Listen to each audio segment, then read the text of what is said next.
Welcome to Courageous Leadership with Virginia Prodan, training you to lead with courage.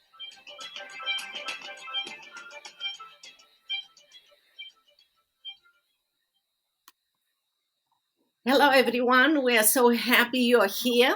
We love to have you at our podcast, Courageous Leadership with Virginia Prodan. We love to train you that you are created to be a leader. We love to share, and many times you heard me that my leadership was built in a horrible situation, not in a peaceful time or happy time, but God can do amazing, amazing things. And I also love to share how God trains me every single day to see and understand that leadership, courageous leadership, is a process. But more than that, we love to bring to our courageous leadership podcast example of my friends or acquaintances that are part of this courageous leadership journey. They started in a maybe different way that I started or that you will start, and they continue to do it no matter the circumstances. And today, Michelle Lee is our guest. She is a health coach, and I met Michelle a long time ago when she drove from her town in Dallas to Dallas, Texas, to hear me. And from that moment on, we became friends, and she helps me with my ministry and my business many, many times. So here she is, and I know her journey is totally different than my journey, that maybe your journey, but we can learn a lot from her. So, Michelle, I'm so glad that you are here. Would you please introduce yourself to our audience and our viewers? Yes, I'm so happy. Thank you so much, Virginia, for inviting me to do this with you. I'm Michelle Lee, and I'm almost like an accidental health coach. This was not my plan for my life, but apparently it was God's plan for my life. So I've been health coaching for about 2 years. I love what you said, that it was God's plan.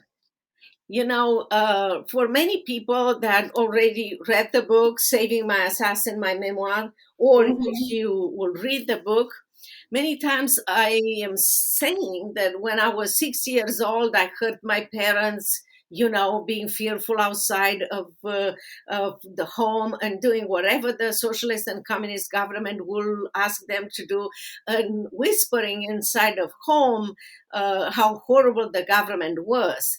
And that created in me an insecurity, but also brought a fire in me to find the truth about why adults around me are so fearful, and to find the truth, to speak up for the truth.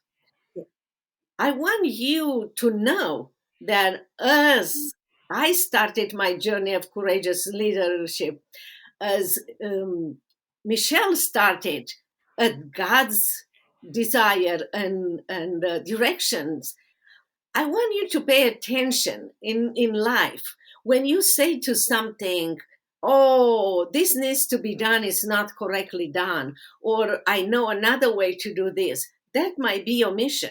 That might be something, or you are put in a situation where you feel like you need to change career, you need to change your point of view or something. That might be your mission. And that's how you started, Michelle. It is. It totally is. Yeah. In fact, it's kind of funny. I was very, very, very overweight. I was 240 pounds, and that's a lot for someone who's 5'2". And I was diabetic. I had high blood pressure. And I had given up on losing weight because I had tried a lot of programs. And my husband actually started this program two weeks ahead of me, and just started saying to me, you have to do this with me. And I was telling him, leave me alone. It's not going to work. Nothing works. I mean, I could usually lose about 20, 40 pounds, and then I would gain it back. And anyway, so I kind of went on the program kicking and screaming. And then I was losing weight. And then I thought, okay, well, here we go, because here's the point where I always stall. I always get stuck here. So I actually made it past that point. And I thought, okay, well, maybe I can make it 10 more pounds. So I was kind of setting my goals at every 10 pounds, and it kept coming off. And I was shocked. And then my doctor was like, I don't know what you're doing, but your blood pressure is normal and your blood sugar levels are normal. And she said, I'm going to take you off your medicine. And so she did. So then my next visit, she was like, okay, keep doing what you're doing. Your blood sugars are still normal and your blood pressure's fine. And she said, if you come back, and she set my thing for 6 months later. She said, if you come back in 6 months and your blood pressure, your diabetes and all that are still under control, I'm taking it off your chart. And I was like, I can handle that. So 6 months later, I went back. I'd lost even more weight. And she took diabetes off my chart. And she told me, as long as you keep doing what you're doing, you're not going to have to be back on diabetic medicine. And I went from like constantly needing a nap to having lots of energy and being active in life, because I used to really be the one that was like watching my family do the fun stuff, and I would be the one on the sidelines taking pictures. And so there's a lot of family pictures that I'm not in because I wasn't doing the hiking or climbing down to the waterfalls or the fun things that my family liked to do. And so anyway, now I'm actually in those pictures and I'm doing it with them. Oh, that's great. But you did more than that, Michelle. Yeah. Well, lots of people will hide those pictures of them overweight. Will just remain to the position. I did it for me. I feel that it's good. But you did not stop there. You realized that you accomplished something good, and you felt that the direction was, this is your mission. This is what you can do for others, because Yes. you discover something that works. You are tired with all the others that, like many people saying, oh, it's not working, it's not working. And now you said you took charge and you said, this worked for me. Now I can bring this to other people because I care for them. People think that a courageous leader supposed to have a CEO plaque on their office, or supposed to change the world and stop the war in the world and something. That's not true. Courageous leadership, you can find them at any levels. When you take your focus from you and say, I don't care what people will say seeing those pictures. I care more about people overweight, that I convince them by showing those pictures that it worked for me, and I can walk side by side with you as a health coach and train you and tell you how it worked for me. Would you agree with that? I do. I totally agree with that. You have to learn to renew your mind, which is a really big deal. And then, once I realized, okay, this is happening for me. I've been handed this gift that I literally could change other people's lives with, and that's exactly what's been happening. It was not at all comfortable to start putting the old pictures of me out there compared to the new ones. Now, I like the new ones. I like the new pictures a lot. But, going back and doing a picture from when I was 240 pounds to a picture of when I first started coaching, I had gotten down to 180. And I was so happy to be under 200 pounds. Well, people were just, oh my gosh, what are you doing? So it gave me the opportunity to tell them and, kind of let them know you do have to renew your mind. But as you're doing this, we're going to baby step you into that. It's not, you have to change your entire life at once, which is fantastic because that's almost impossible to do. But the amazing thing is it really does, it transforms you in a way that you can keep your weight off for the rest of your life. And then you lose all these health problems you have that are weight, caused by your being obese.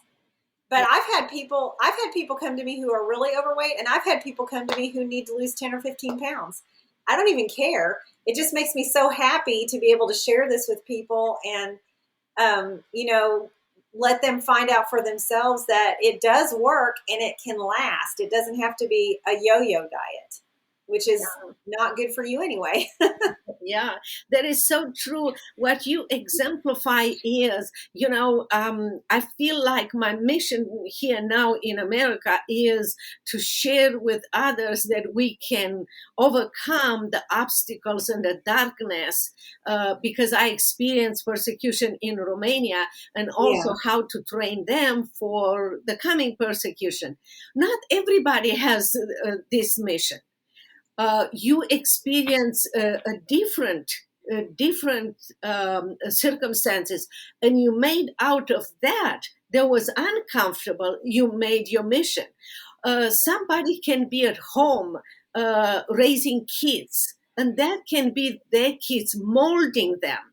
It Yes. doesn't mean that that is not a courageous leadership position, because when you are home and you build your self-esteem, you teach your kids about God and everything, you are the courageous leader that creates leaders for the future of America or the world. Mhm. So everybody's leadership position might be different. What would you say to someone who will say, "Oh, I don't have what Michelle has, or what Virginia has, or I am waiting maybe for my kids to grow up, or I would love to have the blueprint." What do you have? I know that I never had a blueprint, you Yeah, know? I don't have a blueprint either. It's kind of funny. I mean, you look at what God's dropped in your lap. I mean, and you begin to use what you have in your hands. And then that is what things are born out of.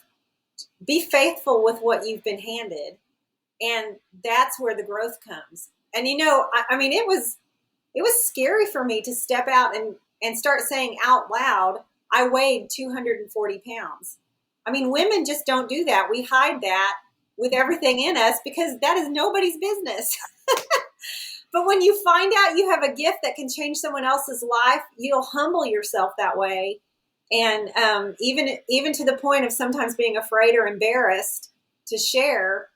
But if you realize you have something that really can help somebody else, it helps you to press past your own self-doubt, your own intimidations, your own fear, maybe of what they might think of you. And everybody has something that they can use to invest in other people.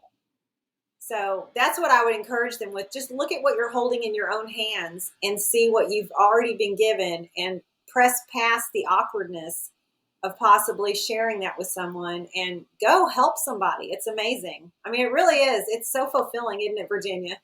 Yes, yeah. It's what I call you live a significant and successful life. It's significant first because you are investing in other people's life. It's gonna be forever, and that significance that you put in others' life, and it's significance because you see that you are useful in somebody else's life. That brings success.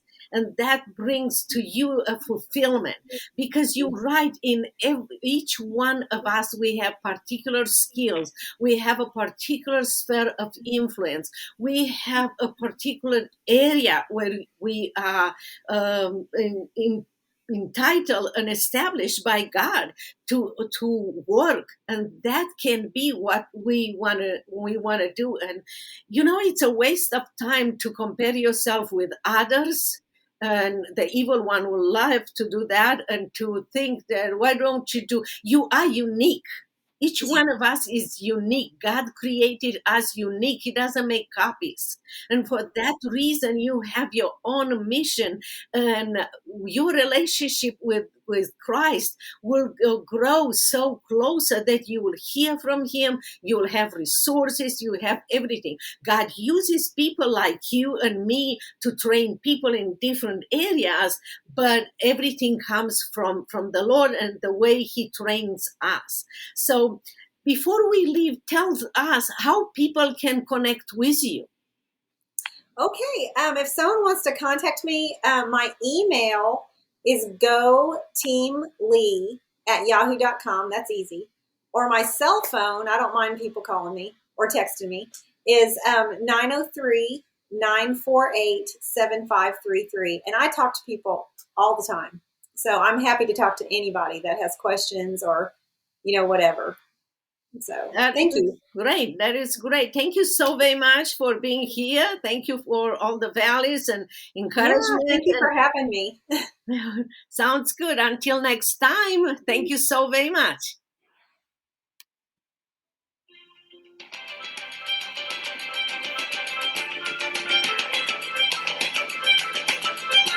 If you want to know more about Virginia Prodan, her coaching program, buy her book, Saving My Assassin, or invite Virginia to speak at your events, visit virginiaprodanbooks.com.